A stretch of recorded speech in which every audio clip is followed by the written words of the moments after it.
Hey guys, thanks for joining me on my journey of joy, grief, and authenticity. You are watching part 3 in a 5-part series featuring my friend Jessica Flores Schaefer, and I have coined her as my grief leader, and as such, she has taught me a whole lot about grief and how to grieve healthy. She is talking a little bit today about how the past and grief within her past has really prepared her for the future and what she's going through today. Really fascinating because I think we would all agree that grief changes our lives and it changes how you react to different situations. This is really proof that grief has prepared her for the present day. Take a look. Okay, so we've talked a lot about the past. What about today? How are you doing today? Have you had other interactions with grief? And tell us a little bit about that. Just like we've talked about with the grief, it is something that happens. You didn't ask for it. And so there's a going forward from that. And I am about to finalize a divorce. And so that has been another layer to deal with. Where I thought when this process started a while back, I thought it would bring my grief about my mama to the surface. And it didn't do that for me.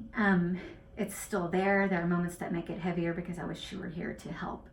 My attention has been so much on this thing, this new thing that I didn't plan for, and getting through it.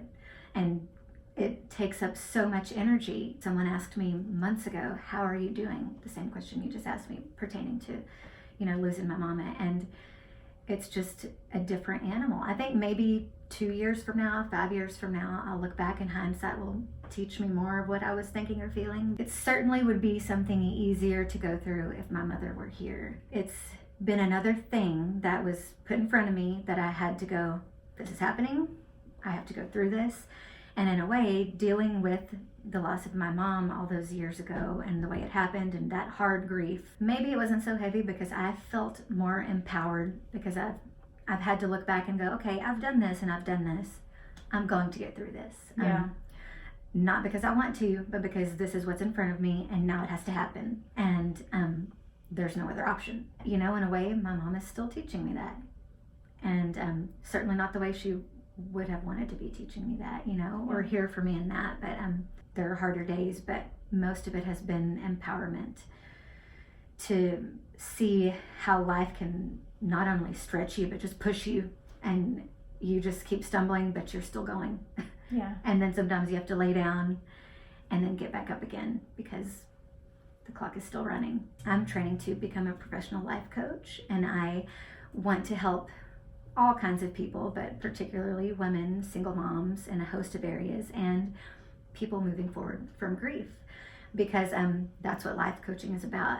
Moving forward and forward motions. Yeah. And sometimes we need to sit there and we need to deal with things and we need to look inward, and then sometimes it's time to move. My heart just lies with those people like that, just to be able to come alongside them and help them dream and move forward, because that's what life is. Yeah. It's not going to stop. Yeah. So we have to find a way to keep going. I have always wanted to help people. I've always helped people in the church, but I've always wanted to do it in a more personal level, and it didn't happen how I thought. So something was put in front of me and I jumped on it, and I fully believe now it was you hear people say that was God, and I sometimes hesitate doing that, but this is one of those things I feel very confident in going, God was like, here, you need to take this and it's time. I love on your website, and when you guys go there, and I know you will, it says be your own hero. And whenever I first saw that, I was like, oh man, how encouraging. Like, go out there and do something amazing and take what you've been given and do something amazing with it. It's easier said than done. Mm-hmm. But man, like how encouraging. So Thank you. Well, and your sister, designed my website. Props to my sister. It's pretty legit. She did great. I'm very pleased. And then my son made the logo. That's cool. Yep. Hope and valor. Yes, hope and valor. I think they go hand in hand. Thanks so much for tuning in, guys. I hope you have enjoyed that as much as I have getting to interview Jessica.